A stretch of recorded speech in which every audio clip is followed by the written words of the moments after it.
La traición que destruyó un imperio. Tomás se sentó en la sala de reuniones vacía, los dedos tamborileando sobre la carpeta que contenía la verdad. En 48 horas, Javier se levantaría frente a los inversores, sonriendo con aquella seguridad arrogante que solo los traidores poseen cuando creen que han ganado. Lo que Javier no sabía era que cada transferencia bancaria fraudulenta, cada documento falsificado, cada mentira susurrada a espaldas de Tomás estaba meticulosamente documentada en esa carpeta. La humillación había sido profunda, casi insoportable, cuando Tomás descubrió que el hombre al que llamaba hermano había estado robándole durante meses, planeando expulsarlo de la empresa que él mismo había creado desde cero. Pero la humillación se había transformado en algo mucho más poderoso, una determinación fría y calculada. Tomás había pasado semanas fingiendo ignorancia, sonriendo en las reuniones mientras Javier tejía su red de engaños, actuando como si nada hubiera cambiado entre ellos. Cada noche, Tomás revisaba las pruebas, contactaba a abogados en secreto, reconstruía alianzas que Javier había intentado sabotear. La venganza no sería impulsiva ni emocional. Sería meticulosa, devastadora e irreversible. Ahora, mirando las luces de Buenos Aires a través de la ventana, Tomás sabía que el momento había llegado. Javier había convocado esa reunión especial con los inversores para presentar su nueva visión para la empresa, una visión que excluía completamente a Tomás. Lo que Javier no imaginaba era que esa reunión se convertiría en su juicio final. Tomás abrió la carpeta una vez más, repasando cada detalle, cada prueba irrefutable. La caída de Javier sería espectacular, y él se aseguraría de que todos recordaran lo que le sucede a quienes traicionan la confianza. La pregunta ya no era si Javier caería, sino cuán profundo sería su abismo. Y Tomás, el hombre que había sido humillado y subestimado, sería quien sostuviera la cuerda que lo arrastraría hacia abajo. La justicia estaba a punto de servirse, fría y perfecta, en una sala llena de testigos que nunca olvidarían lo que estaban por presenciar. Esta no es solo la historia de una traición. Es la historia de cómo la confianza mal depositada puede convertirse en el arma más letal, y cómo la paciencia y la estrategia siempre vencen a la avaricia y la arrogancia. Lo que estás por escuchar cambiará tu forma de ver las sociedades comerciales, la lealtad y el verdadero significado de la justicia. Nuestra historia nos lleva a las calles vibrantes de Buenos Aires, una ciudad donde los sueños empresariales nacen en cafés llenos de humo y las ambiciones se forjan bajo el peso de una economía implacable.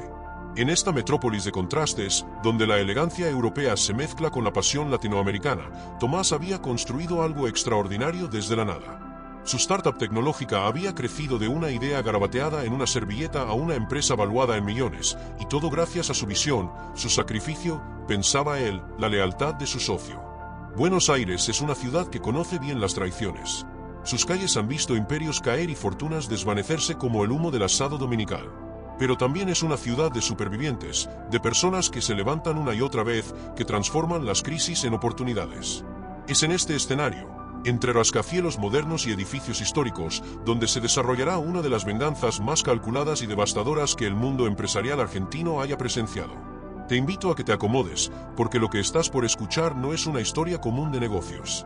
Es un relato sobre la naturaleza humana, sobre cómo el poder corrompe, cómo la ambición ciega y, sobre todo, cómo la subestimación del adversario puede ser el error más costoso que alguien puede cometer. Desde cualquier lugar donde nos estés escuchando, pregúntate, ¿alguna vez confiaste en la persona equivocada? Porque Tomás lo hizo, y lo que sucedió después cambió su vida para siempre. La historia de Tomás y Javier comenzó 5 años atrás, en un momento donde ambos no eran más que dos jóvenes emprendedores con más sueños que dinero en sus bolsillos. Se habían conocido en una conferencia de tecnología en el microcentro porteño, donde Tomás presentaba un prototipo rudimentario de lo que eventualmente se convertiría en su plataforma de gestión empresarial. Javier se acercó después de la presentación, con esa sonrisa carismática que derretía cualquier desconfianza, y le dijo las palabras que Tomás recordaría con amargura años después: vos tenés la visión, yo tengo los contactos. Juntos podemos conquistar todo Latinoamérica. En aquel entonces, la propuesta de Javier parecía un regalo del destino. Tomás era brillante en el aspecto técnico, pero carecía de las conexiones necesarias para escalar el proyecto. Javier, por otro lado, venía de una familia con influencia en círculos empresariales, tenía experiencia en ventas y conocía a medio Buenos Aires. La sociedad se formalizó rápidamente, con una división equitativa, 50% cada uno. Tomás se encargaría del producto y la tecnología, mientras Javier manejaría las relaciones comerciales, las ventas y la búsqueda de inversores. Los primeros años fueron dorados.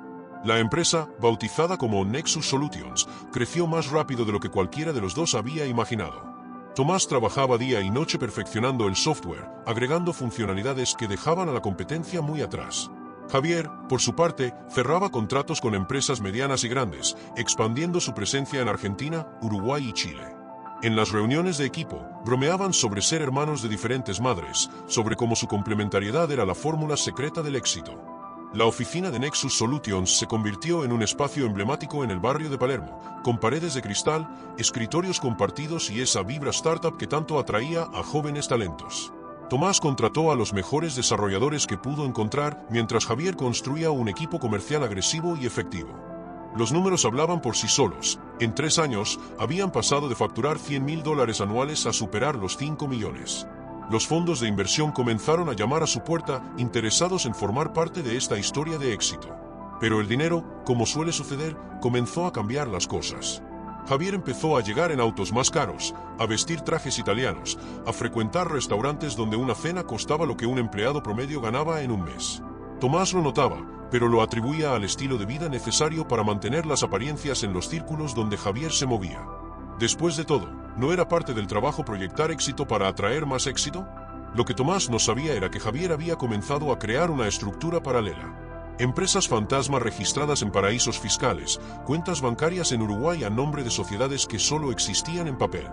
Javier había descubierto que podía inflar los gastos operativos, crear facturas falsas de consultorías inexistentes y desviar fondos sin que nadie hiciera demasiadas preguntas. La empresa crecía tan rápido que los números siempre cuadraban en la superficie.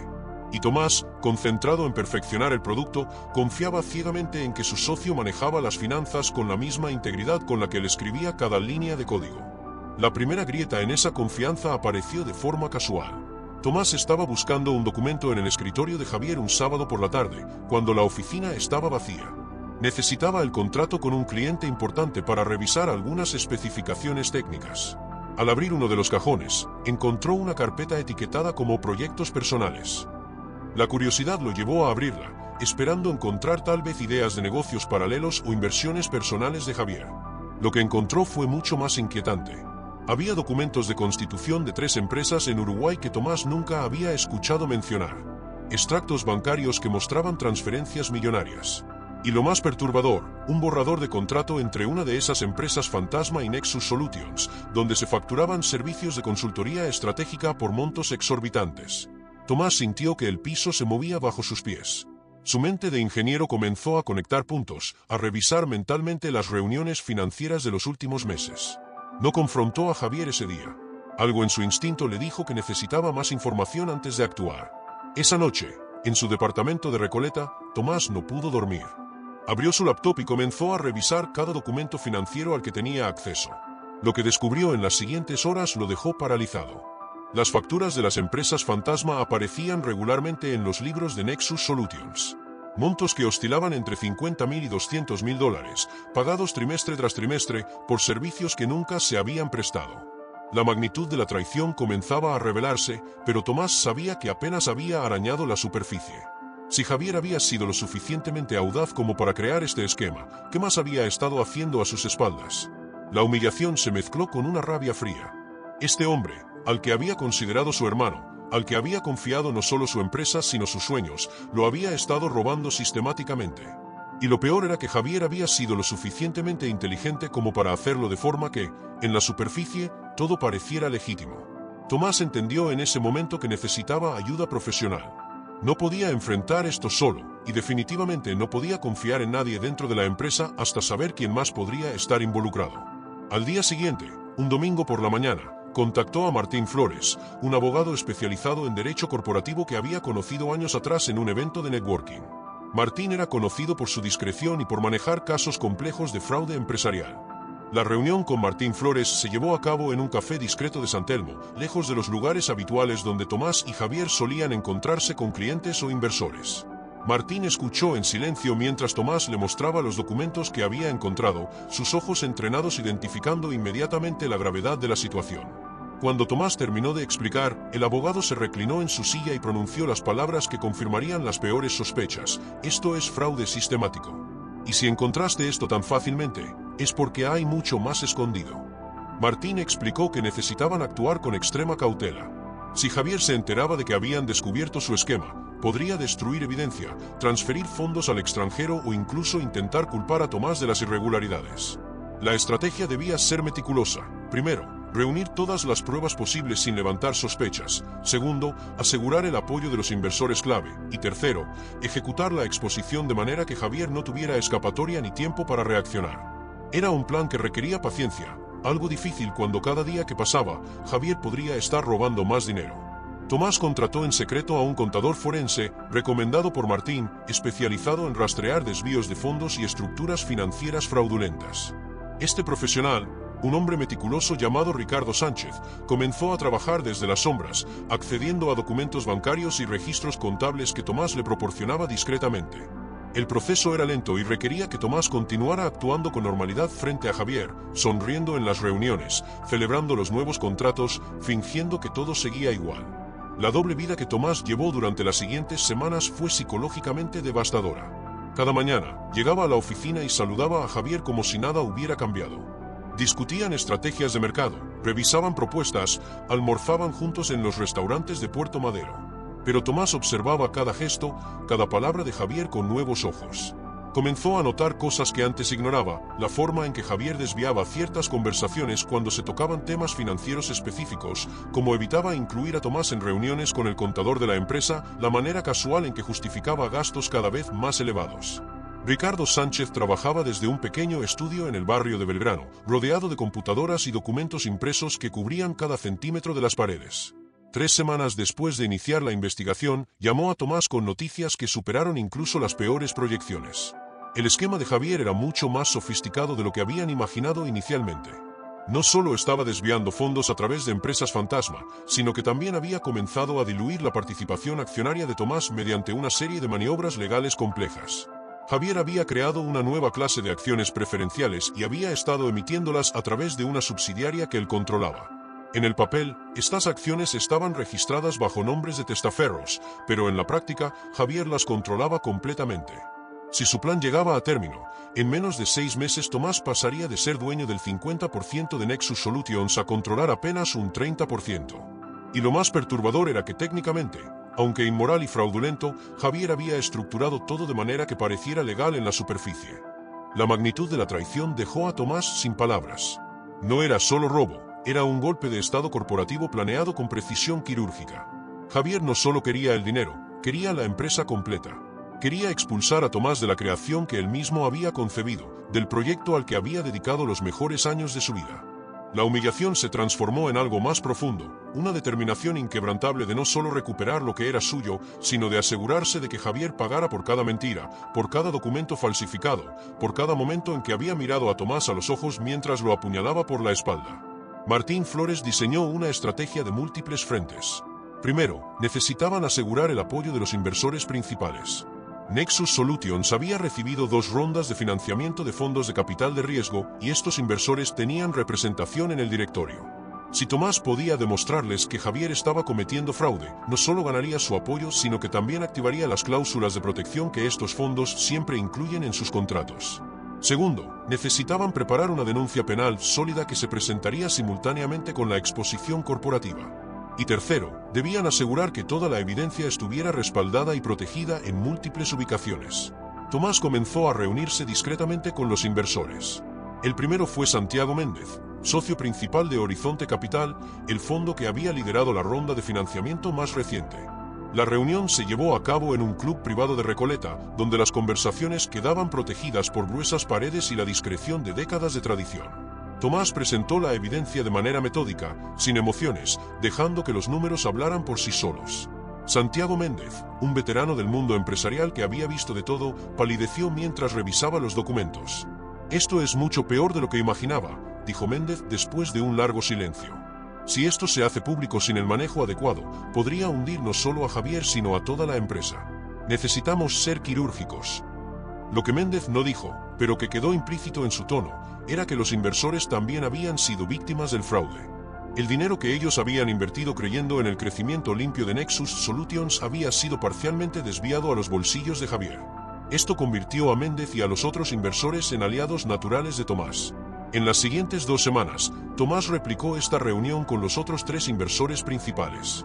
Cada uno reaccionó con diferentes grados de shock e indignación, pero todos llegaron a la misma conclusión: Javier tenía que ser removido, pero la operación debía ejecutarse de manera que protegiera el valor de la empresa.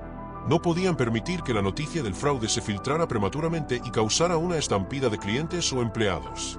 La venganza de Tomás tenía que ser devastadora para Javier, pero quirúrgica para Nexus Solutions. Mientras tanto, Javier continuaba actuando como si fuera el dueño indiscutible del futuro. Había comenzado a organizar lo que él llamaba la reunión más importante en la historia de Nexus Solutions. Había invitado a todos los inversores, a los principales clientes y a los líderes del equipo para presentar lo que describía como una nueva visión estratégica. Tomás sabía exactamente lo que esto significaba. Era el momento en que Javier planeaba consolidar su golpe de estado, presentar los cambios en la estructura accionaria como una evolución natural de la empresa y marginar a Tomás a un rol secundario o directamente expulsarlo. Lo que Javier no sabía era que esa reunión se había convertido en el escenario perfecto para su caída. Tomás y sus aliados decidieron dejar que Javier siguiera adelante con sus planes, permitirle que convocara a todos los actores relevantes en un mismo lugar. Sería el momento donde, frente a todos aquellos que Javier había intentado manipular o engañar, la verdad saldría a la luz de manera irrefutable. La trampa estaba tendida, y Javier, cegado por su propia arrogancia, caminaba directo hacia ella. Los días previos a la reunión crucial fueron los más tensos en la vida de Tomás. Cada interacción con Javier se sentía como caminar sobre vidrio. En la oficina, Javier irradiaba una confianza casi insultante, paseándose entre los escritorios como si ya fuera el único dueño de todo. Había comenzado a tomar decisiones unilaterales sin consultar a Tomás, algo que antes nunca hacía. Contrató a un nuevo director financiero sin informarle, reorganizó equipos completos y hasta había empezado a insinuar a algunos empleados clave que cambios importantes estaban por venir en la estructura de liderazgo de la empresa. Tomás observaba todo esto con una calma que sorprendía hasta a Martín Flores, su abogado. En sus reuniones privadas, Martín comentaba que nunca había visto a alguien mantener tal compostura bajo semejante presión. Pero Tomás había aprendido algo fundamental en esas semanas de investigación secreta: la venganza apresurada es la venganza desperdiciada. Cada movimiento de Javier, cada decisión arrogante, cada comentario condescendiente solo servía para fortalecer el caso en su contra. Tomás documentaba todo meticulosamente, grababa conversaciones cuando era legal hacerlo, recopilaba correos electrónicos y mensajes que mostraban la verdadera naturaleza de las intenciones de Javier. Ricardo Sánchez, el contador forense, había completado su análisis exhaustivo. El informe final tenía 143 páginas de evidencia detallada, con anexos que incluían extractos bancarios, registros de transferencias internacionales, documentos de constitución de sociedades fantasma y un análisis comparativo que mostraba exactamente cuánto dinero había sido desviado. La cifra final era devastadora: $2.300.000 en los últimos 2 años. Dinero que debería haber estado reinvirtiéndose en la empresa o distribuido entre los socios e inversores, pero que había terminado en cuentas controladas por Javier. Pero el informe revelaba algo aún más inquietante. Javier no había trabajado solo. Había cooptado al contador principal de la empresa, un hombre llamado Gustavo Prieto, que llevaba 3 años en Nexus Solutions. Gustavo había sido fundamental para crear la apariencia de legitimidad en las transacciones fraudulentas, falsificando reportes financieros y manipulando los libros contables. Esta revelación obligó a Tomás y su equipo legal a expandir su estrategia. No solo tenían que exponer a Javier, sino también asegurarse de que todos los cómplices enfrentaran las consecuencias. La noche antes de la gran reunión, Tomás apenas pudo dormir. Repasó mentalmente cada detalle del plan una y otra vez. Martín Flores había coordinado todo con precisión militar. Los inversores principales ya tenían copias del informe forense y habían acordado su papel en la confrontación. La denuncia penal estaba lista para ser presentada simultáneamente ante la Fiscalía Especializada en Delitos Económicos. Incluso habían contactado discretamente a varios clientes importantes para advertirles que habría cambios en la gerencia, asegurándoles que la empresa estaba tomando medidas para proteger sus intereses. A las 3 de la madrugada, Tomás se levantó de la cama y se sirvió un whisky que normalmente reservaba para celebraciones. Pero esto no era una celebración, era un funeral. El funeral de una amistad que probablemente nunca había sido real, de una sociedad construida sobre mentiras, de la versión ingenua de sí mismo que había confiado ciegamente en alguien solo porque compartían sueños y risas. Se miró en el espejo de su departamento y casi no reconoció al hombre que le devolvía la mirada. Había envejecido años en semanas, pero también había encontrado una fortaleza que no sabía que tenía. La mañana de la reunión amaneció con un cielo gris típico de Buenos Aires en otoño. Tomás llegó temprano a la oficina, antes que nadie. Caminó por los pasillos vacíos, tocando las paredes que él había ayudado a diseñar, mirando los espacios donde su equipo trabajaba cada día construyendo algo que él creía era de todos. La sala de reuniones principal había sido preparada por Javier personalmente. Había ordenado un catering especial, flores frescas en el centro de la mesa y hasta había contratado a un fotógrafo para documentar lo que él imaginaba sería su momento de triunfo. Javier llegó una hora después, vestido con un traje azul oscuro que probablemente había costado más de $3.000. Su sonrisa era amplia y relajada. Se acercó a Tomás y le dio una palmada en la espalda con esa familiaridad falsa que ahora le producía náuseas. «Hoy es un gran día, hermano», dijo Javier, usando esa palabra que una vez había significado algo pero que ahora sonaba como una obscenidad. «Vas a estar orgulloso de lo que he preparado. Llevamos esta empresa al siguiente nivel». Tomás respondió con una sonrisa medida, neutral. «Estoy seguro de que será memorable», dijo, eligiendo cada palabra cuidadosamente. Lo que Javier interpretó como acuerdo era en realidad una promesa. Sería memorable, pero no de la manera que Javier imaginaba. Los primeros en llegar fueron los inversores. Santiago Méndez de Horizonte Capital entró con su habitual expresión seria, seguido por Patricia Andrade de Impulso Ventures y Marcelo Torres de Capital Sur. Cada uno saludó a Javier con cortesía profesional, sin revelar nada en sus expresiones. Los clientes importantes comenzaron a llenar la sala. Estaba el CEO de Techmart, la cadena de retail más grande de Argentina que era su cliente insignia. También llegaron representantes de 3 empresas multinacionales que juntas representaban casi el 40% de los ingresos de Nexus Solutions. El equipo directivo de la empresa completó la audiencia, los directores de tecnología, operaciones, marketing y el nuevo director financiero que Javier había contratado sin consultar a Tomás. La sala estaba llena, tal como Javier lo había planeado, con todos los testigos necesarios para lo que estaba por ocurrir. Javier comenzó su presentación con la confianza de quien cree que tiene todo bajo control. Habló de los logros de Nexus Solutions, del crecimiento exponencial, de las oportunidades futuras. Luego comenzó a introducir lo que llamaba optimizaciones en la estructura de gobierno corporativo. Términos técnicos que sonaban impresionantes pero que, para quienes conocían la verdad, eran simplemente un envoltorio elegante para un golpe de Estado. Habló de nueva configuración accionaria, de roles de liderazgo especializados y de visión estratégica renovada. Fue entonces cuando Santiago Méndez levantó la mano, interrumpiendo el flujo de la presentación de Javier. «Perdón, Javier, antes de que continúes, creo que hay algunos temas financieros que necesitamos aclarar». El tono de Méndez era frío, profesional, pero había algo en sus ojos que hizo que Javier pausara. Por primera vez en la mañana, una sombra de incertidumbre cruzó su rostro. «Claro, Santiago», respondió Javier, intentando mantener su compostura. «Podemos discutir cualquier detalle financiero que necesites». Aunque tenía planeado cubrir eso más adelante en la presentación. Méndez no esperó. Abrió su laptop y proyectó en la pantalla principal de la sala la primera página del informe de Ricardo Sánchez. Era un resumen ejecutivo que listaba las empresas fantasma, los montos desviados y un timeline de las transacciones fraudulentas. La sala quedó en silencio absoluto. Javier miró la pantalla, luego a Méndez, luego a Tomás. La comprensión comenzó a filtrarse en su expresión como agua helada. «¿Qué es esto?», preguntó, su voz perdiendo la confianza que había tenido segundos antes. Tomás se puso de pie lentamente, todos los ojos en la sala girando hacia él. Durante semanas había ensayado este momento en su mente, había imaginado diferentes versiones de cómo se desarrollaría esta confrontación. Pero ahora que estaba aquí, sintió una calma extraña, casi sobrenatural. No había rabia en su voz cuando habló, solo una frialdad que hizo que varios en la sala se movieran incómodos en sus asientos. «Es la verdad, Javier. Es exactamente lo que has estado haciendo durante los últimos 2 años mientras yo confiaba en ti ciegamente». La cara de Javier pasó por una serie de transformaciones rápidas. Primero, shock genuino al darse cuenta de que había sido descubierto.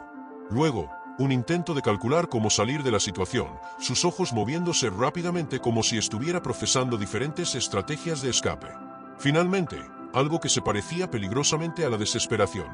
«Tomás, hermano, creo que hay un malentendido terrible aquí. Esas empresas son legítimas, son parte de nuestra estructura de optimización fiscal, cualquier contador te lo puede explicar». Martín Flores, que había estado sentado discretamente en una esquina de la sala, se levantó y caminó hacia el frente. «Soy Martín Flores, abogado corporativo especializado en fraude empresarial. He revisado personalmente cada documento, cada transacción y cada registro relacionado con las empresas que aparecen en ese informe. No hay ningún malentendido, señor Salinas. Lo que usted ha construido no es optimización fiscal, es un esquema de desvío de fondos sistemático que incluye falsificación de documentos, creación de sociedades fantasma y dilución fraudulenta de participaciones accionarias. Javier intentó recuperar el control. Se volvió hacia los inversores, buscando algún tipo de apoyo. Esto es un ataque coordinado. Están tratando de sacarme de mi propia empresa. Patricia, Marcelo, ustedes me conocen, saben cómo trabajo, saben la dedicación que he puesto en Nexus Solutions. Pero Patricia Andrade lo interrumpió con un gesto de la mano. Lo que sabemos, Javier, es lo que muestra este informe. Y también sabemos que como inversores hemos sido defraudados directamente. El dinero que invertimos en esta empresa, dinero que debería haber sido usado para crecimiento, ha sido parcialmente desviado a tus cuentas personales. Marcelo Torres agregó, su voz cargada de desprecio contenido. Tenemos un equipo forense independiente revisando los mismos documentos en este momento. Si encuentran lo mismo que este informe sugiere, y no tengo dudas de que lo harán, estaremos presentando nuestras propias demandas legales. No solo por recuperar lo robado, sino por daños y perjuicios. El peso de la situación comenzó a aplastar a Javier. Podía ver en las caras alrededor de la sala que no había aliados, no había escape. Incluso el contador Gustavo Prieto, su cómplice, había palidecido y miraba al suelo, claramente comprendiendo que su propia carrera y libertad estaban ahora en peligro. Tomás dejó que el silencio se extendiera por un momento antes de continuar. Durante 2 años, me levantaba cada día emocionado por construir esta empresa contigo.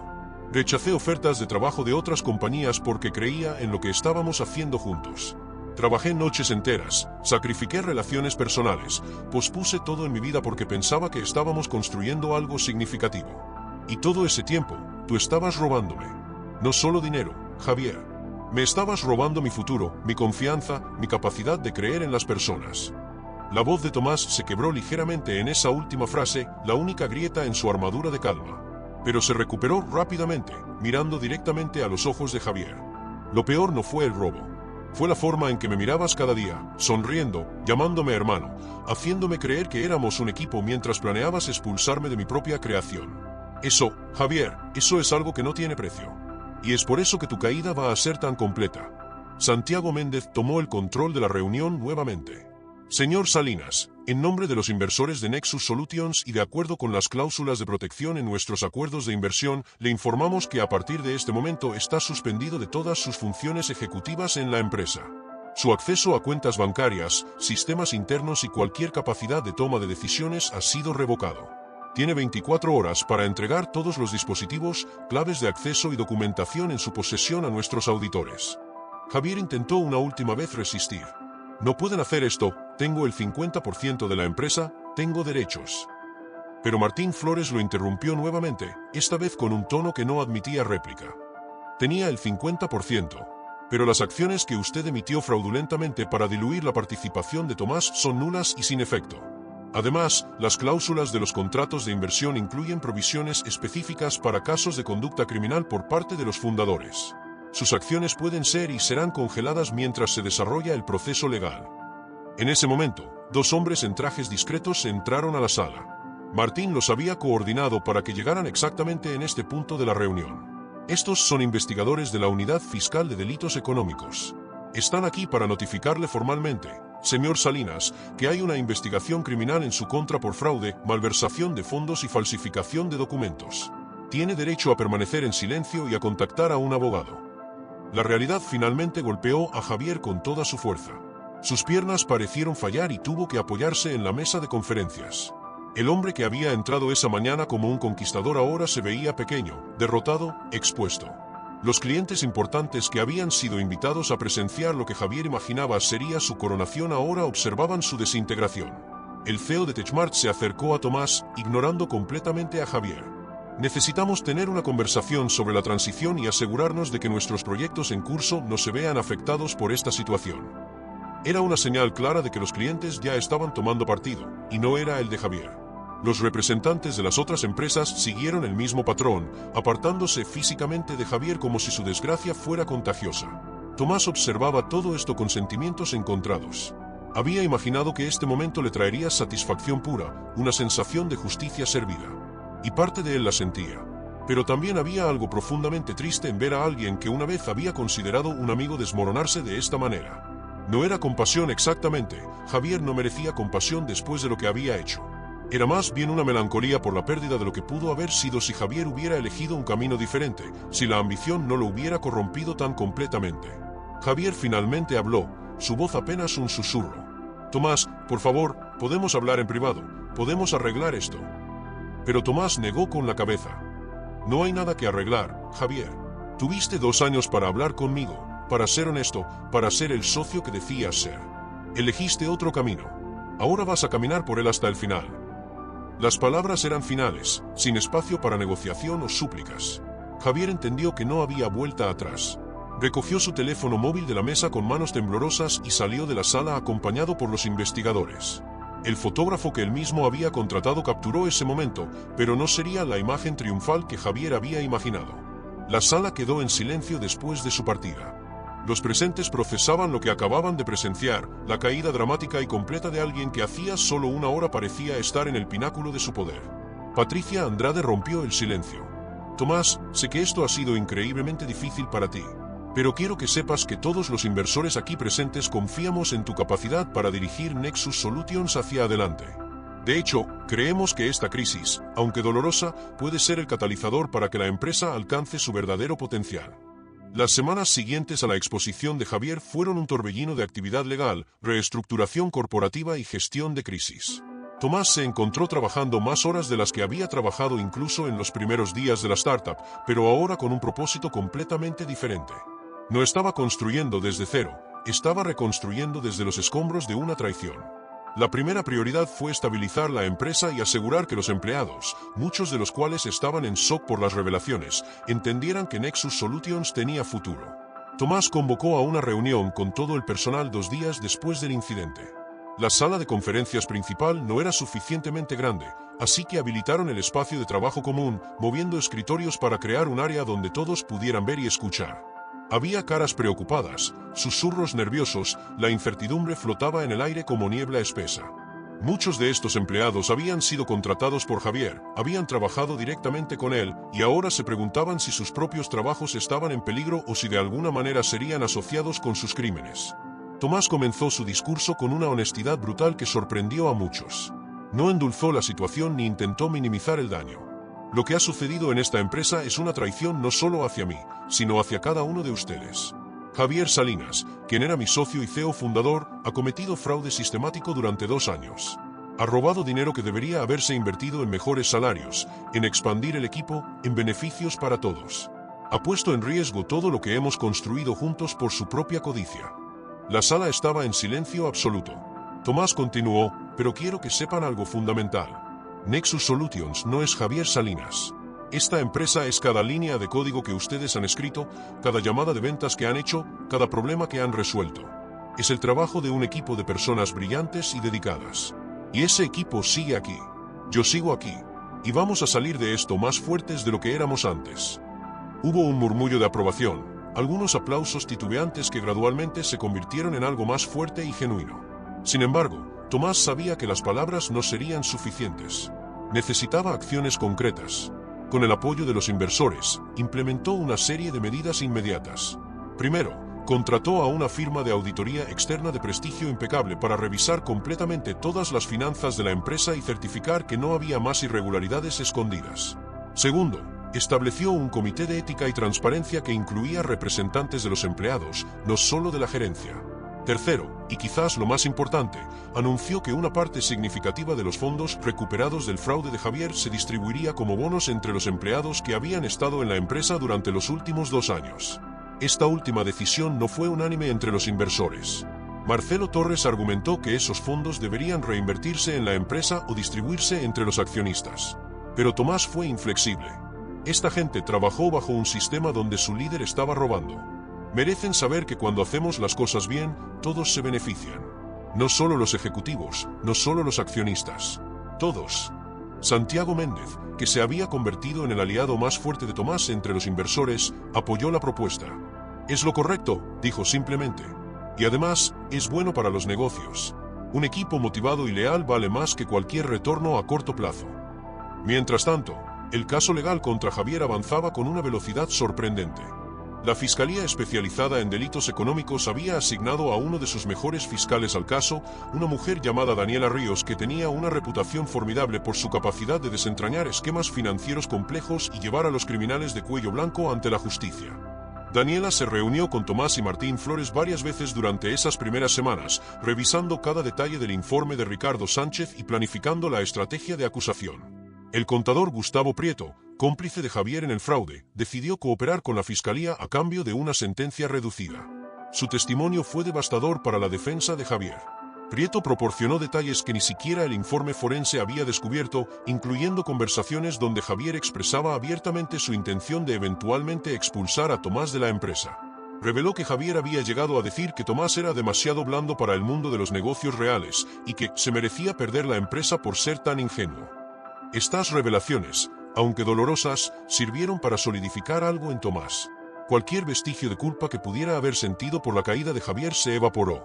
No había sido un error, no había sido un momento de debilidad o un desliz ético.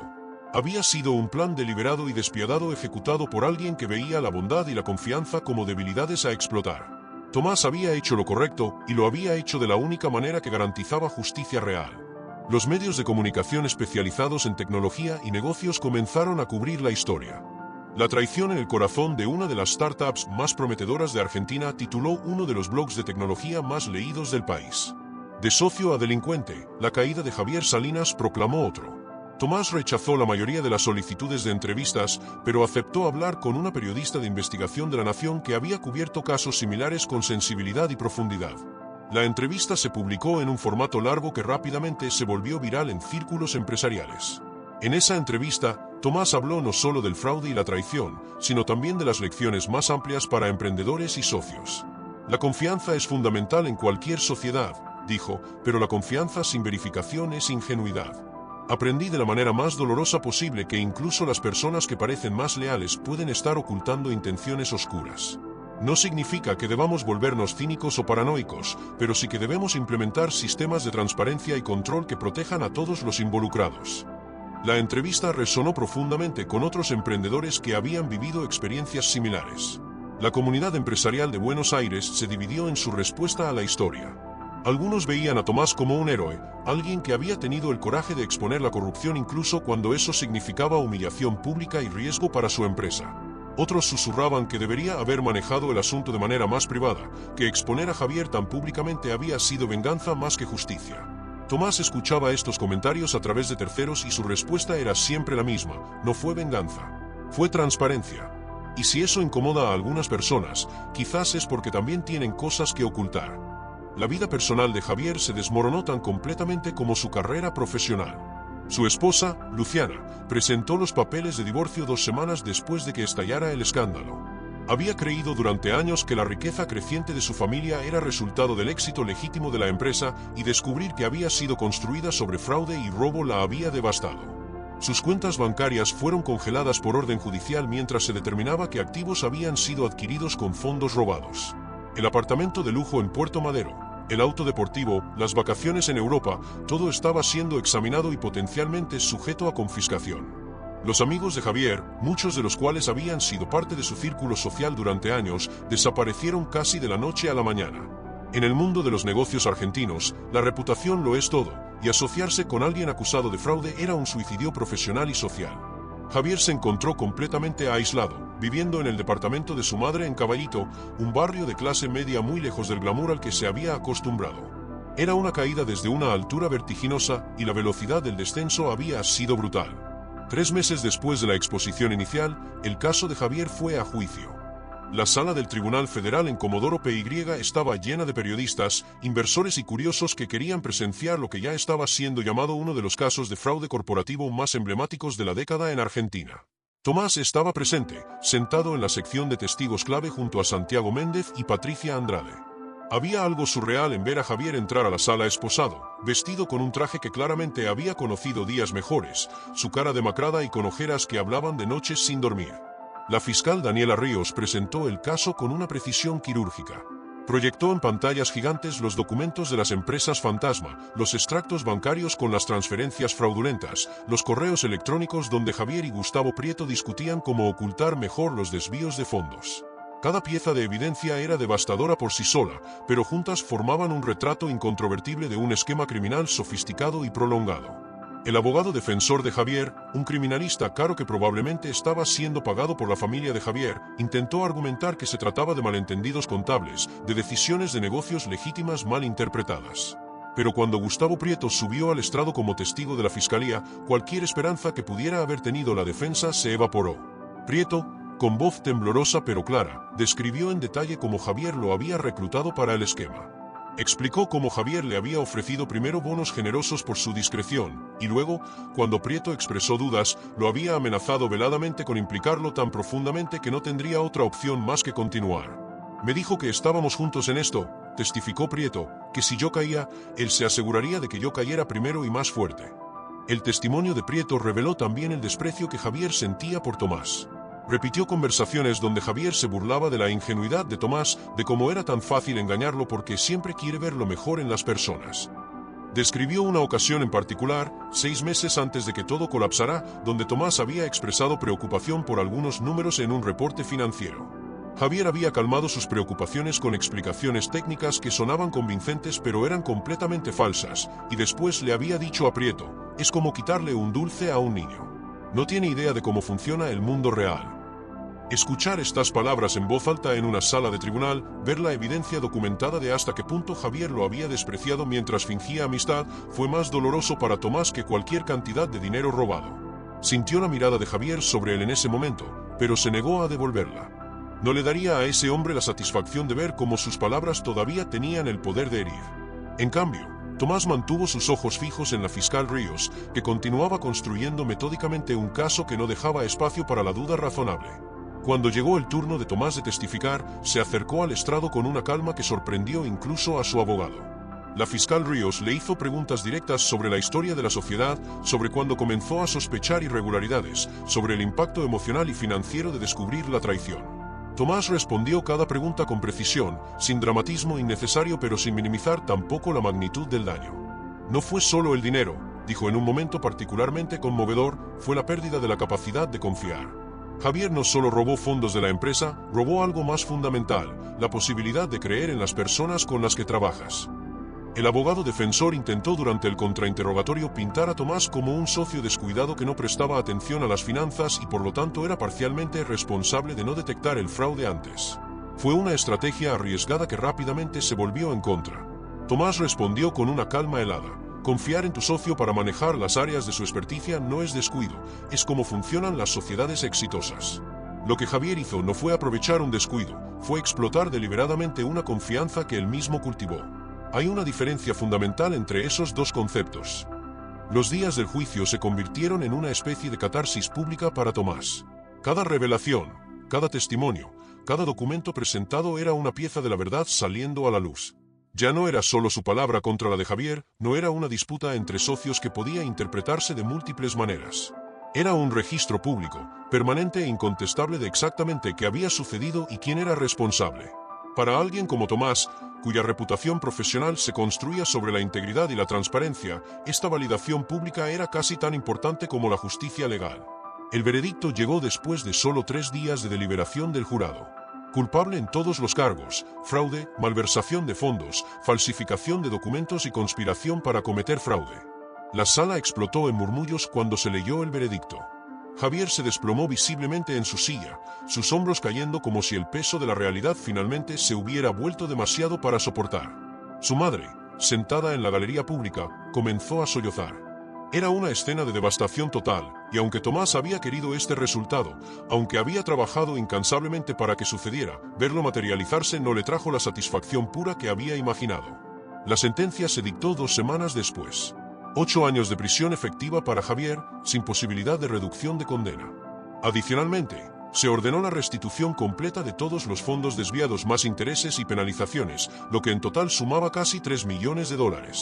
Como Javier no tenía manera de pagar esa suma, todos sus activos, incluyendo su participación accionaria en Nexus Solutions, fueron embargados y eventualmente liquidados. El juez, al dictar la sentencia, fue particularmente duro en sus comentarios. El acusado no solo cometió fraude financiero. Traicionó la confianza de alguien que lo consideraba un hermano, puso en riesgo los empleos de docenas de personas y manchó la reputación del ecosistema emprendedor argentino. Para Gustavo Prieto, que había cooperado con la fiscalía, la sentencia fue más leve: 3 años de prisión, 2 de los cuales serían en arresto domiciliario si mantenía su cooperación y buen comportamiento. Era una diferencia significativa que subrayaba la importancia de la cooperación con la justicia. Prieto salió de la sala del tribunal llorando, disculpándose con Tomás, aunque no estaba claro si Tomás lo escuchó o le importó. El daño que Prieto había causado era real, pero todos entendían que él había sido más herramienta que arquitecto del fraude. Esa noche, después de que se dictara la sentencia, Tomás se reunió con su círculo cercano en un restaurante discreto de San Telmo. Estaban Martín Flores, su abogado, Santiago Méndez y Patricia Andrade de los fondos de inversión, Ricardo Sánchez, el contador forense cuyo trabajo había sido fundamental para construir el caso, y algunos amigos personales que habían estado con él durante los meses más oscuros. No era exactamente una celebración, pero tampoco era un velorio. Era un reconocimiento compartido de que habían navegado una tormenta terrible y habían salido del otro lado. Santiago Méndez levantó su copa de vino en un brindis a Tomás, que nos mostró que hacer lo correcto no siempre es fácil, pero siempre vale la pena. Todos brindaron, y Tomás sintió algo aflojarse en su pecho, una tensión que había estado sosteniendo durante meses finalmente comenzaba a liberarse. Pero cuando le tocó hablar, sus palabras no fueron de victoria sino de reflexión. No hay ganadores en una historia como esta, dijo. Javier está en prisión, su familia destruida, su reputación aniquilada. Y yo recuperé mi empresa, pero perdí algo que pensé que era irreemplazable: la capacidad de confiar sin reservas. Martín Flores, siempre el pragmático, respondió con sabiduría nacida de décadas en las trincheras legales: no perdiste la capacidad de confiar, Tomás. Ganaste la sabiduría de saber en quién confiar y cómo protegerte mientras lo haces.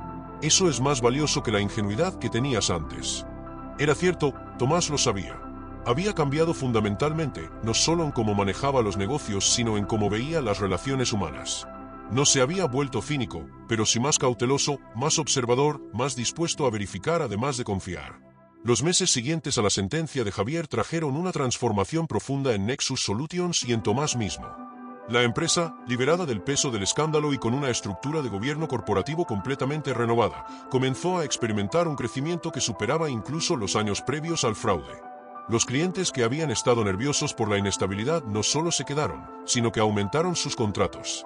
La transparencia radical que Tomás había implementado, publicando reportes financieros detallados trimestralmente y sometiéndose a auditorías externas constantes, se convirtió en un diferenciador competitivo único en el mercado tecnológico argentino. La historia de cómo Tomás había manejado la crisis comenzó a circular en círculos empresariales internacionales.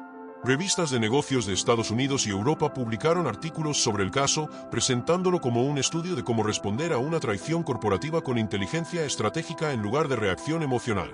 Harvard Business School incluso contactó a Tomás para preguntar si estarían dispuestos a permitir que el caso se convirtiera en material de estudio para sus programas de MBA. Tomás aceptó, con la condición de que las ganancias de la licencia del caso se donaran a organizaciones que apoyan a emprendedores jóvenes en Argentina. El equipo de Nexus Solutions se fortaleció de maneras inesperadas. Los empleados que habían vivido la crisis desarrollaron una lealtad profunda hacia Tomás y hacia la visión renovada de la empresa. Habían visto a su líder enfrentar el momento más oscuro de su carrera con integridad, y eso creó un tipo de compromiso que ninguna cantidad de beneficios o salarios podría comprar. Varios competidores intentaron reclutar a desarrolladores y gerentes clave de Nexus Solutions, ofreciendo compensaciones significativamente más altas, pero la tasa de retención fue sorprendentemente alta. La gente quería ser parte de algo que significaba más que solo dinero. Tomás promovió desde dentro para llenar los roles que Javier había dejado vacantes. En lugar de traer a un ejecutivo externo con experiencia en ventas y desarrollo de negocios, dividió esas responsabilidades entre 3 personas del equipo que habían demostrado capacidad y, más importante aún, valores alineados con la nueva cultura de transparencia. Implementó un sistema de checks and balances donde ninguna persona individual tenía control absoluto sobre áreas críticas como finanzas, contratos mayores o relaciones con inversores. Era menos eficiente en algunos aspectos, requería más reuniones y coordinación, pero el costo en eficiencia era pequeño comparado con la protección contra futuros abusos. La relación de Tomás con los inversores también evolucionó.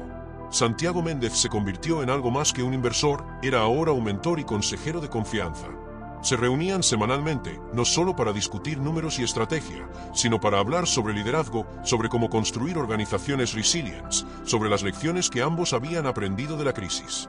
Méndez había visto docenas de startups fracasar por problemas de socios o gobernanza, pero raramente había visto a alguien navegar una crisis así con la gracia que Tomás había demostrado. Sin embargo, no todo era color de rosa en la vida post-crisis de Tomás. Las noches seguían siendo difíciles. Había desarrollado una hipervigilancia que le costaba desactivar. Revisaba obsesivamente los reportes financieros, buscando patrones que pudieran indicar irregularidades. Tenía dificultad para delegar completamente, siempre sintiendo la necesidad de verificar y reverificar el trabajo de otros. Su terapeuta, a quien había comenzado a ver mensualmente después del juicio por recomendación de Martín Flores, le explicó que esto era una respuesta normal al trauma, una forma de su mente intentar prevenir que volviera a ser lastimado de la misma manera. Las relaciones personales también sufrieron. Tomás había estado saliendo casualmente con una diseñadora gráfica llamada Sofía antes de que estallara el escándalo con Javier. Ella había sido paciente y comprensiva durante los meses del juicio, pero eventualmente la distancia emocional que Tomás mantenía se volvió demasiado. No puedes vivir toda tu vida con las paredes levantadas, le dijo Sofía en su última conversación. Entiendo por qué las construiste, pero si no dejas que nadie entre, vas a terminar solo incluso cuando estés rodeado de gente. Tomás sabía que ella tenía razón, pero saber y poder cambiar eran dos cosas muy diferentes. 6 meses después de la sentencia, Tomás recibió una carta inesperada. Venía de la prisión federal donde Javier estaba cumpliendo su condena. La letra era la de Javier, inconfundible después de años de ver notas y documentos escritos por esa misma mano. Tomás sostuvo el sobre durante varios minutos antes de abrirlo, debatiendo internamente si realmente quería saber qué tenía que decir su ex socio. Finalmente, la curiosidad venció. La carta era larga, varias páginas de papel carcelario estándar, y comenzaba con una disculpa. Tomás, decía la carta, no espero que me perdones, y no escribo esto buscando tu compasión. Escribo porque después de meses en este lugar, con nada más que tiempo para pensar, finalmente puedo ver con claridad lo que hice y lo que perdí. Tenías razón en todo. Yo era el hermano que decía ser. Eras el mejor socio que alguien podría pedir, y te traicioné de la manera más vil posible. La codicia me consumió de formas que no entendía hasta que fue demasiado tarde. La carta continuaba, describiendo cómo Javier había caído en el patrón de desviar fondos. Había comenzado pequeño, justificándolo como préstamos temporales que devolvería. Pero cada vez se volvía más fácil, las cantidades crecían y la racionalización se volvía más elaborada. Me convencí a mí mismo de que me lo merecía, escribía Javier, que estaba trabajando más duro, que mis contactos eran lo que realmente impulsaba el negocio, que tú estarías bien porque eras tan brillante técnicamente. Fueron mentiras que me dije para justificar lo injustificable. Lo que más impactó a Tomás no fue la disculpa, sino la descripción que Javier hacía de su vida actual en prisión. Compartía celda con 3 hombres, uno de los cuales estaba cumpliendo condena por homicidio.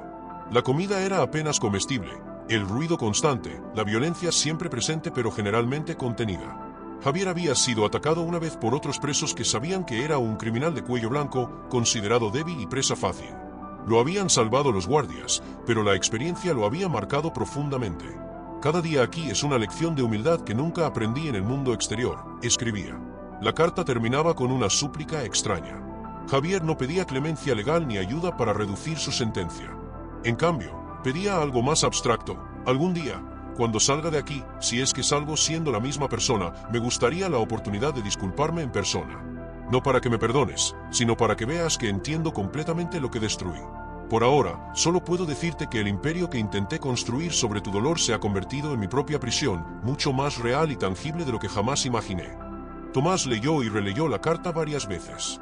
No sabía qué sentir. ¿Era genuina la contrición de Javier, o era simplemente el resultado del sufrimiento y el deseo de alivio? ¿Importaba realmente la diferencia? Guardó la carta en un cajón de su escritorio en casa, sin responderla. No porque no tuviera nada que decir, sino porque no estaba seguro de que hubiera algo que valiera la pena decir. Algunas traiciones son tan profundas que las palabras, ya sean de disculpa o de perdón, simplemente no tienen el peso necesario para equilibrar la balanza. En la oficina, Tomás nunca mencionó la carta a nadie. Había aprendido que parte de seguir adelante era no permitir que Javier continuara ocupando espacio mental. La empresa estaba en su mejor momento. Habían expandido operaciones a Brasil y Colombia, habían lanzado 2 nuevas líneas de producto que estaban recibiendo atención internacional y habían triplicado el tamaño del equipo. Nexus Solutions ya no era la promesa de una startup exitosa, era una realidad consolidada en el mercado tecnológico latinoamericano. Un año después de la sentencia de Javier, Nexus Solutions alcanzó un hito que parecía imposible durante los días oscuros de la crisis. Recibieron una oferta de adquisición de una empresa tecnológica multinacional valuada en $120 millones. La oferta llegó a través de los canales apropiados, con una carta de intención formal y términos preliminares que eran extraordinariamente generosos. Para Tomás, quien había comenzado la empresa en un pequeño departamento de Palermo con nada más que una idea y determinación, la cifra era casi incomprensible. Santiago Méndez fue quien primero trajo la noticia a Tomás en persona, apareciendo sin previo aviso en la oficina de Nexus Solutions un martes por la mañana. «Necesitamos hablar», dijo, y por su expresión seria, Tomás inmediatamente temió malas noticias. Pero cuando Méndez cerró la puerta de la oficina y puso los documentos sobre el escritorio, la conversación tomó un giro completamente inesperado. Tech Global quiere comprarnos. La oferta es real, los términos son buenos, y creo que deberías considerarlos seriamente. Tomás pasó los siguientes días en una especie de aturdimiento. Había construido Nexus Solutions desde cero, había sobrevivido a una traición que debería haberla destruido, había transformado la crisis en una oportunidad de crecimiento. La empresa no era solo un negocio para él, era una extensión de su identidad, el producto de años de sacrificio y visión. ¿Podría realmente venderla? Debería hacerlo. Los números eran convincentes. Con su participación renovada del 65% después de la liquidación de las acciones de Javier, Tomás personalmente recibiría aproximadamente $78 millones. Era una suma que cambiaría su vida de formas que apenas podía imaginar. Pero no era solo sobre el dinero. Tech Global tenía recursos que Nexus Solutions nunca podría reunir por sí sola. Acceso a mercados globales, infraestructura tecnológica de clase mundial, un equipo de miles de ingenieros y científicos de datos. Bajo su paraguas, el producto que Tomás había creado podría alcanzar una escala que de otra manera tomaría décadas lograr, si es que alguna vez lo lograban. Y Tech Global estaba ofreciendo términos que permitirían a Tomás quedarse como CEO de la división latinoamericana, manteniendo autonomía operacional significativa mientras se beneficiaban del apoyo corporativo. Tomás convocó a una reunión con su equipo ejecutivo principal, las mismas personas que había promovido después de la salida de Javier. Les presentó la oferta con total transparencia, algo que había prometido hacer siempre. Las reacciones fueron mixtas. Algunos veían la oferta como una validación increíble de todo lo que habían construido juntos, una oportunidad de llevar su trabajo a una escala global. Otros expresaron preocupación sobre perder la cultura única que habían desarrollado, sobre convertirse en solo otra división de una corporación gigante donde las decisiones se toman en salas de juntas en Silicon Valley. María Fernández, quien había asumido el rol de directora de operaciones después del escándalo, articuló algo que todos estaban pensando. Tomás, esta empresa es especial no por su tecnología, aunque esa es extraordinaria. Es especial por lo que representa. Sobrevivimos a algo que debería habernos destruido. Construimos una cultura de transparencia y confianza desde las cenizas de la traición. Si vendemos, ¿qué pasa con eso? Puedes sobrevivir en una corporación donde los reportes trimestrales y los márgenes de ganancia son lo único que importa. Era una pregunta justa, y Tomás no tenía una respuesta fácil. Pasó noches despierto revisando los términos de la oferta, imaginando diferentes futuros. En uno, aceptaba la oferta, se convertía en multimillonario, llevaba el producto a escala global y se retiraba cómodamente a los 40 años. En otro, rechazaba la oferta, mantenía el control total de Nexus Solutions y continuaba construyendo algo único y significativo, aunque a un ritmo más lento y con más riesgo. Ambos futuros tenían mérito, ambos tenían costos. Decidió hacer algo poco convencional. Organizó una reunión con todos los empleados de Nexus Solutions, no solo el equipo ejecutivo. Presentó la oferta en términos generales, sin revelar las cifras específicas pero siendo claros sobre la magnitud y las implicaciones. Esta es una decisión que afecta a todos en esta sala, dijo, y aunque legalmente la decisión final la toman los accionistas, moralmente creo que todos ustedes merecen una voz en este proceso. Quiero escuchar qué piensan, qué les preocupa, qué esperan del futuro. Lo que siguió fue una de las conversaciones más honestas y emotivas que Tomás había experimentado en su carrera. Los desarrolladores junior hablaron sobre cómo Nexus Solutions había sido su primera oportunidad real, cómo la cultura de mentoría y crecimiento había transformado sus carreras. Los vendedores compartieron historias de cómo el compromiso de la empresa con la transparencia había sido su mejor herramienta de cierre, cómo podían mirar a los clientes a los ojos y prometer integridad porque realmente la vivían. Los gerentes de nivel medio expresaron orgullo por trabajar en una empresa que se había convertido en un caso de estudio sobre hacer lo correcto incluso cuando era difícil.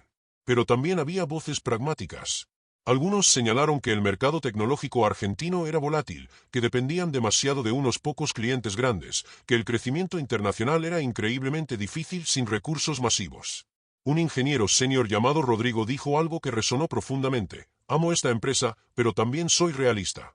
Una adquisición por Tech Global significa estabilidad para nuestras familias, oportunidades de carrera que no podríamos tener de otra manera, y la posibilidad de que nuestro trabajo realmente impacte a millones en lugar de miles.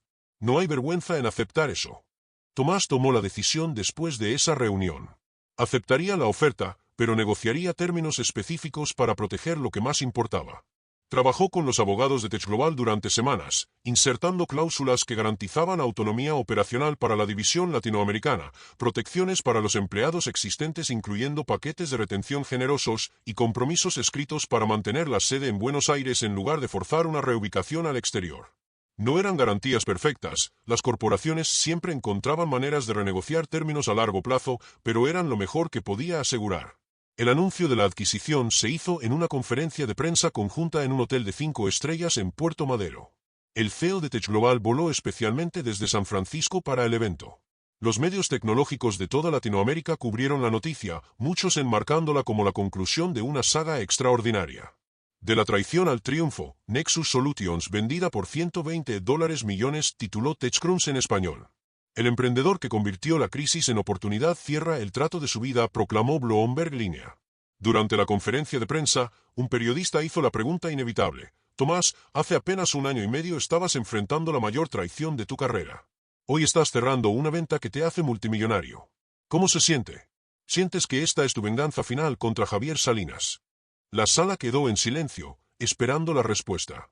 Tomás tomó un momento antes de hablar, eligiendo sus palabras cuidadosamente. Esto no es venganza, dijo finalmente. La venganza implica que hice algo para lastimar a Javier, para hacerle pagar. Pero Javier ya pagó, y sigue pagando, por sus propias decisiones. Esto es algo completamente diferente. Esto es construcción. Es tomar algo que casi fue destruido y convertirlo en algo más fuerte y valioso de lo que jamás hubiera sido sin pasar por ese fuego. Si hay una lección aquí, es que las crisis no tienen que definir el final de tu historia.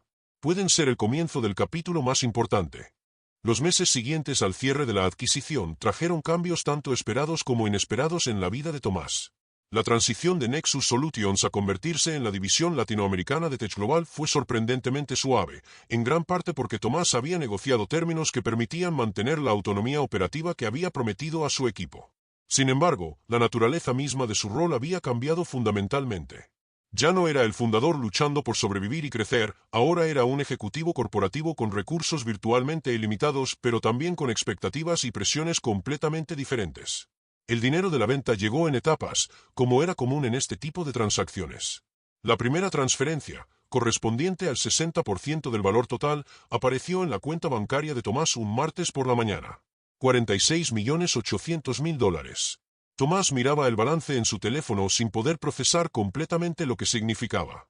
Había crecido en una familia de clase media en Buenos Aires, su padre era profesor universitario y su madre trabajaba en administración pública. Habían vivido cómodamente pero sin lujos, y Tomás había aprendido el valor del dinero desde joven. Ahora tenía más dinero del que sus padres habían ganado en toda su vida combinada, multiplicado por varios órdenes de magnitud. Lo primero que hizo fue algo que había planeado durante meses. Estableció un fondo fiduciario para sus padres que les garantizaría una jubilación más que cómoda. Su padre, siempre pragmático, intentó rechazarlo inicialmente. Trabajé toda mi vida, tengo mi pensión, no necesito caridad de mi hijo, dijo con ese orgullo característico. Pero Tomás insistió, explicando que no era caridad sino gratitud por los sacrificios que habían hecho para darle la educación y las oportunidades que lo llevaron a este momento. Eventualmente, su padre aceptó, con lágrimas en los ojos que intentó ocultar detrás de sus lentes. Lo segundo fue cumplir una promesa que se había hecho a sí mismo durante los días oscuros de la traición de Javier. Estableció una fundación dedicada a apoyar a emprendedores jóvenes en Argentina, especialmente aquellos que venían de entornos socioeconómicos desfavorecidos. La Fundación Nexus ofrecería no solo capital semilla sino también mentoría, espacio de oficina y acceso a una red de contactos. Pero había un componente único que reflejaba directamente las lecciones que Tomás había aprendido. Todos los emprendedores que recibían apoyo debían pasar por talleres sobre gobernanza corporativa, transparencia financiera y cómo estructurar sociedades de manera que protejan a todas las partes involucradas. El lanzamiento de la fundación atrajo atención mediática significativa. Tomás dio entrevistas donde habló abiertamente sobre cómo su experiencia con Javier había informado su visión para apoyar a la próxima generación. No quiero que otros jóvenes emprendedores pasen por lo que yo pasé, explicó en una entrevista con La Nación. No solo me refiero a la traición financiera, sino a la ingenuidad de no saber cómo protegerse adecuadamente. La confianza es hermosa y necesaria, pero debe coexistir con estructuras inteligentes que protejan a todos los involucrados. En el trabajo, Tomás descubrió que dirigir una división de una corporación multinacional era dramáticamente diferente a dirigir una startup independiente. Había más recursos, sí, pero también más burocracia, más reuniones con matrices en San Francisco, más necesidad de justificar cada decisión significativa ante ejecutivos que no entendían completamente el mercado latinoamericano. Hubo momentos de frustración, como cuando Tech Global intentó implementar políticas de recursos humanos diseñadas para Estados Unidos que simplemente no tenían sentido en el contexto argentino, o cuando querían lanzar productos sin adaptarlos adecuadamente a las necesidades locales. Pero Tomás había aprendido a elegir sus batallas. Usaba el capital político que había ganado con el éxito de la adquisición para luchar fieramente por las cosas que realmente importaban, mantener la cultura de transparencia, proteger a su equipo de recortes cuando otras divisiones estaban reduciendo personal, y asegurar inversión continua en el desarrollo de productos específicos para el mercado latinoamericano. En las batallas más pequeñas, aprendía a ceder con gracia, entendiendo que la perfección era enemiga del progreso. 18 meses después de la sentencia original, Tomás recibió una notificación de la oficina del fiscal. Javier había solicitado una reducción de sentencia basada en buen comportamiento y en haber completado programas de rehabilitación en prisión. La fiscalía estaba obligada a notificar a las víctimas y preguntarles si deseaban presentar declaraciones en contra de la reducción. Tomás leyó la notificación varias veces, sintiendo una mezcla compleja de emociones que no podía desenredar completamente. Decidió no presentar una declaración en contra. No porque hubiera perdonado a Javier, el perdón era un concepto que todavía luchaba por comprender en este contexto, sino porque Tomás había llegado a un punto donde prolongar el castigo de Javier no le agregaba nada a su propia vida. Javier ya había perdido todo lo que importaba, su libertad, su familia, su reputación, su futuro profesional. Mantenerlo en prisión 2 años adicionales no cambiaría nada fundamental para Tomás, pero podría significar la diferencia entre Javier teniendo alguna posibilidad de reconstruir una vida o perderse completamente en la amargura y la desesperación. Martín Flores, su abogado, estaba sorprendido por la decisión. «Tienes todo el derecho de oponerte», le dijo. «Nadie te juzgaría por querer que cumpla la sentencia completa». Pero Tomás negó con la cabeza. «Ya no se trata de derechos o justicia en el sentido legal.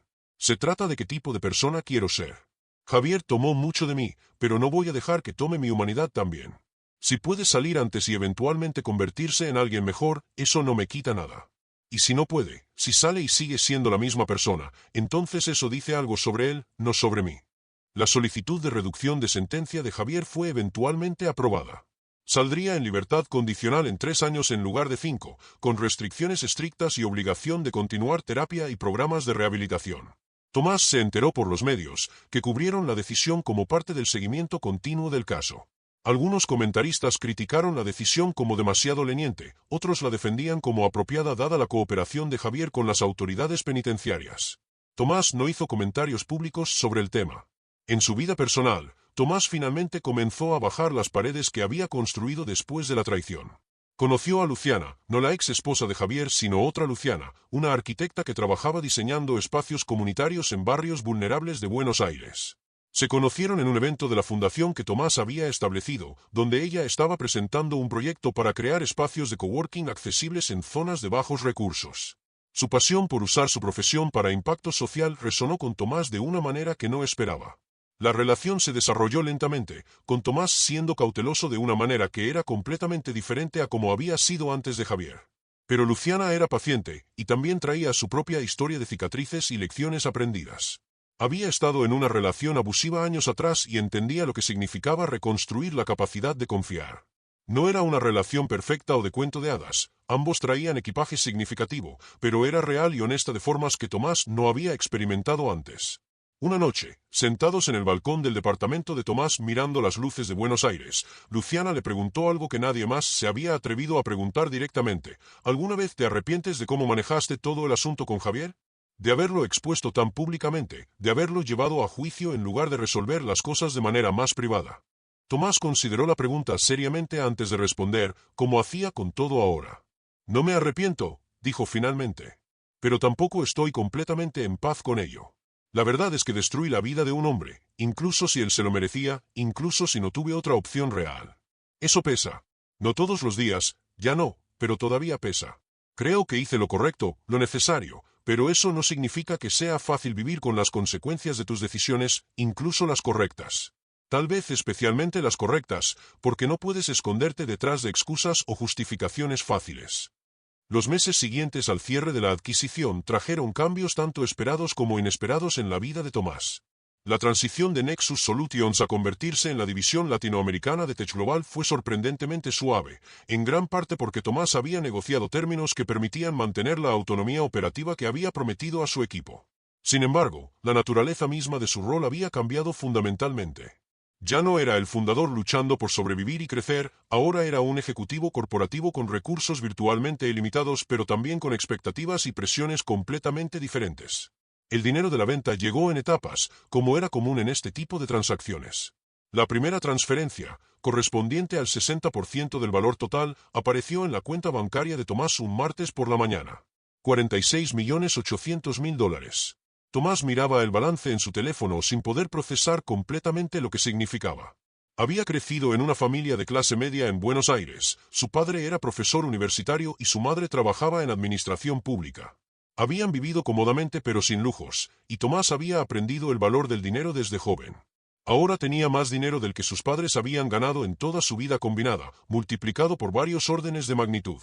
Lo primero que hizo fue algo que había planeado durante meses. Estableció un fondo fiduciario para sus padres que les garantizaría una jubilación más que cómoda. Su padre, siempre pragmático, intentó rechazarlo inicialmente.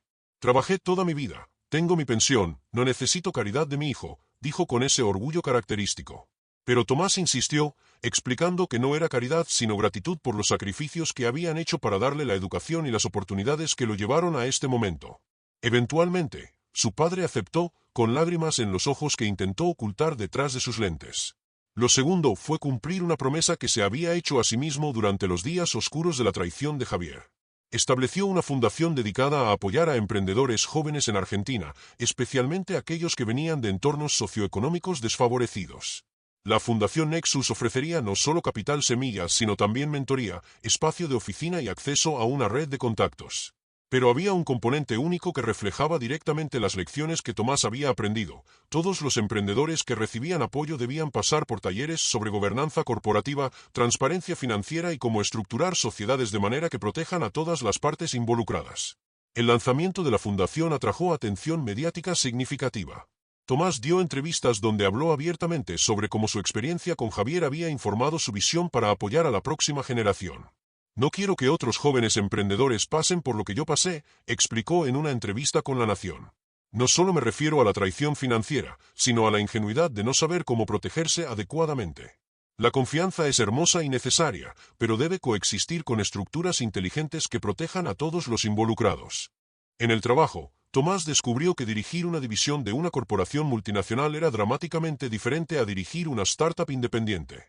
Había más recursos, sí, pero también más burocracia, más reuniones con matrices en San Francisco, más necesidad de justificar cada decisión significativa ante ejecutivos que no entendían completamente el mercado latinoamericano. Hubo momentos de frustración, como cuando Tech Global intentó implementar políticas de recursos humanos diseñadas para Estados Unidos que simplemente no tenían sentido en el contexto argentino, o cuando querían lanzar productos sin adaptarlos adecuadamente a las necesidades locales. Pero Tomás había aprendido a elegir sus batallas. Usaba el capital político que había ganado con el éxito de la adquisición para luchar fieramente por las cosas que realmente importaban, mantener la cultura de transparencia, proteger a su equipo de recortes cuando otras divisiones estaban reduciendo personal y asegurar inversión continua en el desarrollo de productos específicos para el mercado latinoamericano. En las batallas más pequeñas, aprendía a ceder con gracia, entendiendo que la perfección era enemiga del progreso. 18 meses después de la sentencia original, Tomás recibió una notificación de la oficina del fiscal. Javier había solicitado una reducción de sentencia basada en buen comportamiento y en haber completado programas de rehabilitación en prisión. La fiscalía estaba obligada a notificar a las víctimas y preguntarles si deseaban presentar declaraciones en contra de la reducción. Tomás leyó la notificación varias veces, sintiendo una mezcla compleja de emociones que no podía desenredar completamente. Decidió no presentar una declaración en contra. No porque hubiera perdonado a Javier, el perdón era un concepto que todavía luchaba por comprender en este contexto, sino porque Tomás había llegado a un punto donde prolongar el castigo de Javier no le agregaba nada a su propia vida. Javier ya había perdido todo lo que importaba: su libertad, su familia, su reputación, su futuro profesional. Mantenerlo en prisión 2 años adicionales no cambiaría nada fundamental para Tomás, pero podría significar la diferencia entre Javier teniendo alguna posibilidad de reconstruir una vida o perderse completamente en la amargura y la desesperación.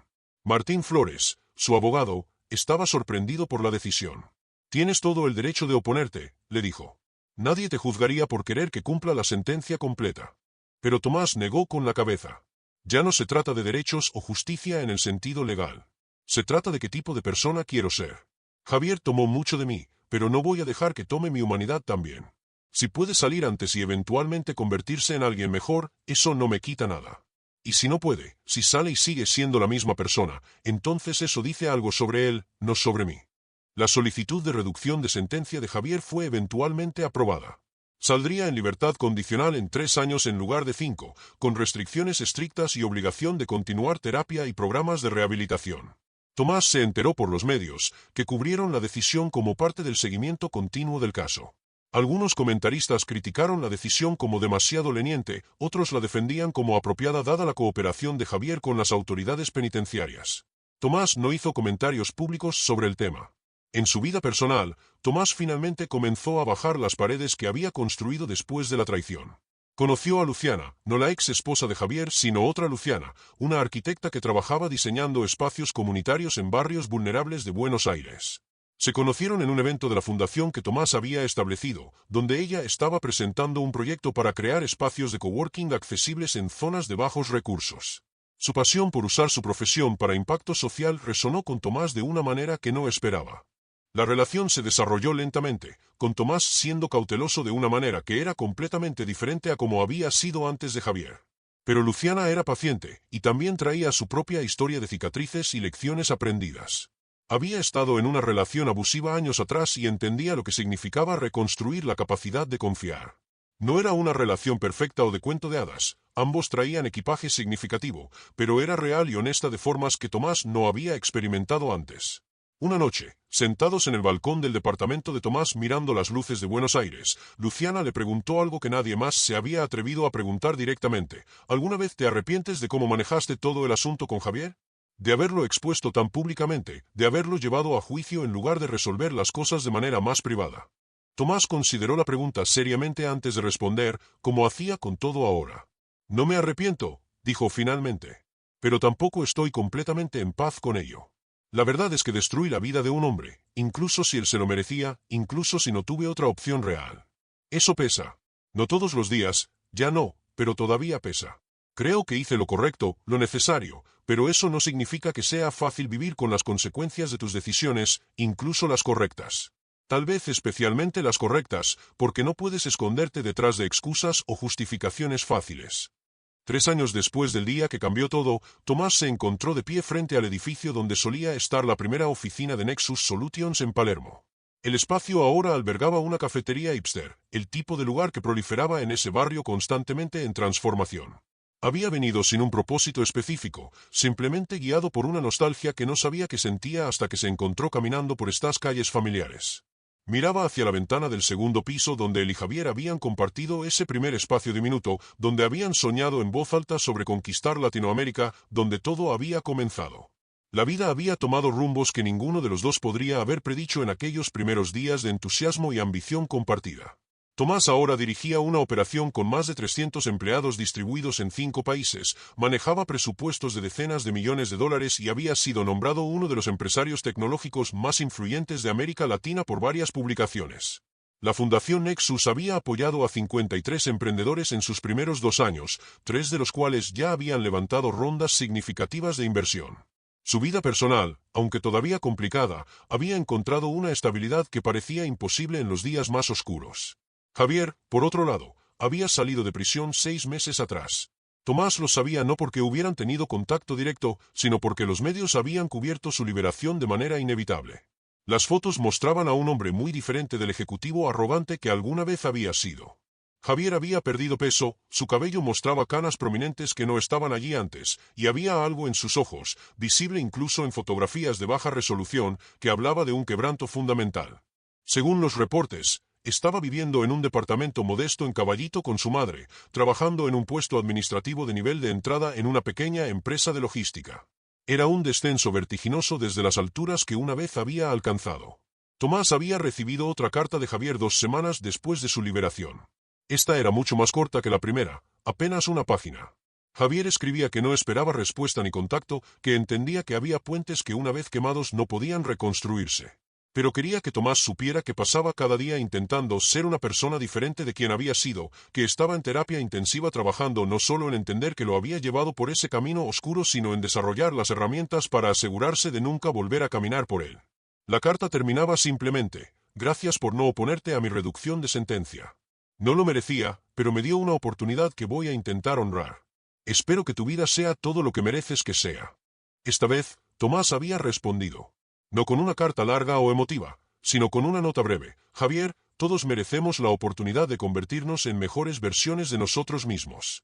No sé si alguna vez habrá reconciliación entre nosotros, probablemente no, hay demasiado roto. Pero te deseo éxito genuino en convertirte en quien necesitas ser. Tomás. Fue suficiente. No era perdón, no era amistad restaurada, pero era un tipo de cierre que ambos necesitaban para seguir adelante completamente. En la oficina, Tomás había implementado algo que llamaba sesiones de transparencia radical. Una vez al mes, dedicaba 2 horas a reunirse con empleados de todos los niveles en grupos pequeños, sin gerentes presentes, donde podían hacer cualquier pregunta sobre la empresa, las finanzas, la estrategia o su liderazgo. No había preguntas prohibidas, no había temas off limits.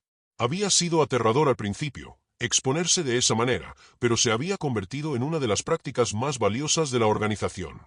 Los empleados apreciaban la transparencia, y Tomás descubrió que la vulnerabilidad estratégica era en realidad una forma de fortaleza. Durante una de estas sesiones, un desarrollador junior llamado Pablo preguntó algo que tomó a Tomás por sorpresa: todos conocemos la historia con tu ex socio. Es casi legendaria en los círculos tech de Argentina. Pero lo que nunca he escuchado es si piensas que podrías haber hecho algo diferente en esos primeros años que hubiera prevenido lo que pasó. Había señales que perdiste. Era una pregunta valiente y astuta, y Tomás apreció la honestidad detrás de ella. Absolutamente había señales, respondió Tomás después de un momento de reflexión. Pequeñas cosas que racionalicé o ignoré porque quería creer lo mejor de alguien que consideraba un amigo. Gastos personales que parecían excesivos. Evasivas cuando hacía preguntas sobre ciertos contratos. Una resistencia sutil a implementar controles financieros más robustos. En retrospectiva, todas esas cosas formaban un patrón. Pero en el momento, cuando confías en alguien completamente, es increíblemente fácil encontrar explicaciones inocentes para comportamientos que deberían haber levantado banderas rojas. Continuó: la lección no es volverse paranoico o desconfiar de todos. Eso sería tan destructivo como la ingenuidad que tenía antes. La lección es construir sistemas que no dependan de la confianza ciega. Transparencia como default, no como excepción. Controles y balances que no sean insultos a la integridad de las personas, sino simplemente buenas prácticas que protegen a todos. Y cultivar la voluntad de actuar cuando algo no se siente bien, incluso cuando es incómodo, incluso cuando significa confrontar a alguien cercano. La Fundación Nexus organizó su segundo evento anual de emprendedores, esta vez en un espacio mucho más grande que el año anterior. Más de 500 asistentes, incluyendo inversores, mentores y emprendedores en diferentes etapas de sus viajes. Tomás había sido invitado a dar el discurso de apertura, algo que normalmente evitaba porque no le gustaba ser el centro de atención, pero esta vez aceptó porque tenía algo específico que quería decir. Subió al escenario frente a una audiencia que incluía a muchas caras jóvenes, llenas de la misma ambición y entusiasmo que él había sentido al comenzar Nexus Solutions. Muchos de ustedes conocen mi historia, comenzó. La traición, el juicio, la venta exitosa. Se ha convertido en una especie de leyenda urbana en los círculos emprendedores argentinos. Pero lo que quiero hablarles hoy no es sobre ese drama, sino sobre algo más fundamental: el costo real del éxito y cómo prepararse para pagarlo. Explicó que el éxito empresarial requería sacrificios que nadie realmente te dice cuando estás comenzando. Sacrificas tiempo con familia y amigos. Sacrificas tu salud mental muchas veces. Sacrificas la simplicidad de no tener cientos de personas dependiendo de tus decisiones. Y a veces, sacrificas relaciones que pensabas que durarían para siempre. El éxito tiene un precio, y ese precio no siempre es obvio hasta que ya lo has pagado. Pero también habló sobre la resiliencia, sobre cómo los momentos que casi te rompen pueden eventualmente convertirse en tu mayor fuente de fortaleza. La traición de mi socio casi destruyó mi empresa, casi me destruyó a mí. Pero también me enseñó lecciones que ningún programa de MBA o libro de negocios podría haberme enseñado. Me enseñó a verificar además de confiar. Me enseñó que la transparencia radical no es idealismo, sino pragmatismo inteligente. Y me enseñó que puedes sobrevivir a cosas que pensabas que te matarían, y salir no solo intacto sino más fuerte. El discurso fue recibido con una ovación de pie. Después, durante la recepción, docenas de jóvenes emprendedores se acercaron a Tomás con sus propias historias. Algunos habían sido traicionados por socios. Otros estaban lidiando con inversores predatorios o empleados deshonestos. Todos buscaban consejo, validación o simplemente la confirmación de que sus luchas valían la pena. Tomás pasó horas hablando con cada uno, compartiendo no solo estrategias y tácticas, sino también empatía genuina nacida de experiencia vivida. Esa noche, de vuelta en su departamento con Luciana, Tomás reflexionó sobre cuán lejos había llegado. «Sabes», le dijo, «hay una parte de mí que todavía está enojada con Javier. Probablemente siempre lo estará en algún nivel. Pero también hay una parte que es casi, no agradecida. Esa no es la palabra correcta. Pero reconoce que esa experiencia me moldeó de formas que no habría elegido pero que ahora no cambiaría. Es una paradoja extraña». Luciana asintió, entendiendo la complejidad de lo que Tomás estaba expresando. «No tienes que estar agradecido por el trauma para reconocer que creciste a través de él», dijo. «Esas dos cosas pueden coexistir. Puedes odiar lo que pasó y aún así valorar en quién te convirtió». Era exactamente el tipo de perspectiva que Tomás había llegado a apreciar en ella, la capacidad de sostener contradicciones sin necesidad de resolverlas en una narrativa limpia y simple. El último acto en la saga de Tomás y Javier llegó de una manera completamente inesperada. Tomás recibió una invitación para dar una charla en una prisión federal, parte de un programa de rehabilitación para internos condenados por delitos económicos. El tema sugerido era ética en los negocios y segundas oportunidades. Tomás inicialmente declinó, la ironía era demasiado punzante. Pero el coordinador del programa insistió, explicando que su historia y perspectiva podrían ser increíblemente valiosas para internos que luchaban por entender cómo reconstruir sus vidas después de haber destruido todo a través de decisiones antiéticas. Después de mucha deliberación, Tomás aceptó. La presentación fue una de las más difíciles que había dado en su vida. Mirando las caras de hombres y mujeres que habían tomado decisiones similares a las de Javier, Tomás tuvo que encontrar un balance entre honestidad sobre el daño que causaron y compasión por su humanidad. Habló sobre perdón no como algo que las víctimas deben a sus victimarios, sino como un proceso que beneficia principalmente a quien perdona. Habló sobre cómo la reintegración a la sociedad requiere tanto responsabilidad por el pasado como esperanza por el futuro. Durante la sesión de preguntas, un interno preguntó directamente, ¿has perdonado a tu ex socio? Tomás pausó, considerando la pregunta seriamente. Honestamente, no lo sé, respondió. Algunos días pienso que sí, que he soltado el resentimiento y he seguido adelante. Otros días me acuerdo de algo específico que hizo o dijo, y la rabia regresa tan fresca como el primer día. Creo que el perdón no es un evento único, sino un proceso continuo. Y tal vez está bien que sea complicado y messy.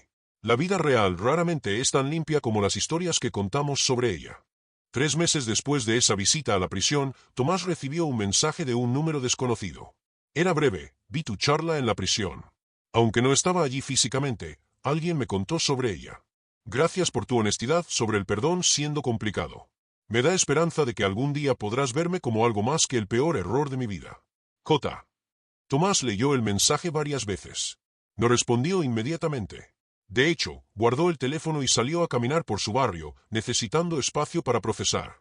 Eventualmente, horas después, Tomás respondió, el perdón es un viaje, no un destino. Estoy en ese viaje, pero no sé dónde termina. Por ahora, es suficiente que ambos estemos tratando de ser mejores de lo que fuimos. Cuídate. No era una reconciliación, no era el final feliz que algunas personas esperarían. Pero era real, era honesto, y reconocía la complejidad genuina de las relaciones humanas y las heridas que dejan las traiciones profundas. Años después, cuando le preguntaban a Tomás sobre su experiencia con Javier y todo lo que siguió, su respuesta había evolucionado más allá de la narrativa simple de víctima y villano. Fue la peor traición de mi vida y la experiencia que más me definió, diría. Me enseñó sobre la naturaleza humana, sobre mis propias fortalezas y debilidades, sobre cómo construir algo duradero desde ruinas. Si pudiera volver atrás y elegir un camino diferente donde nunca conociera a Javier, donde nunca enfrentara esa traición, ¿lo haría? Honestamente, no lo sé. Probablemente no. Porque ese dolor me convirtió en quien soy hoy y me gusta quien soy hoy. Esa es la verdad complicada que he aprendido a aceptar. La historia de Tomás y Javier se convirtió en un caso de estudio enseñado no solo en Harvard Business School, sino en programas de negocios alrededor del mundo. No como una historia simple de bien contra mal, sino como un examen matizado de confianza, traición, justicia, venganza y la capacidad humana tanto para causar un daño profundo como para recuperarse de él. Y aunque los protagonistas de esa historia continuaron con sus vidas separadas, el legado de lo que pasó entre ellos continuó enseñando lecciones a generaciones de emprendedores sobre los precios reales del éxito y los costos aún más profundos de la traición.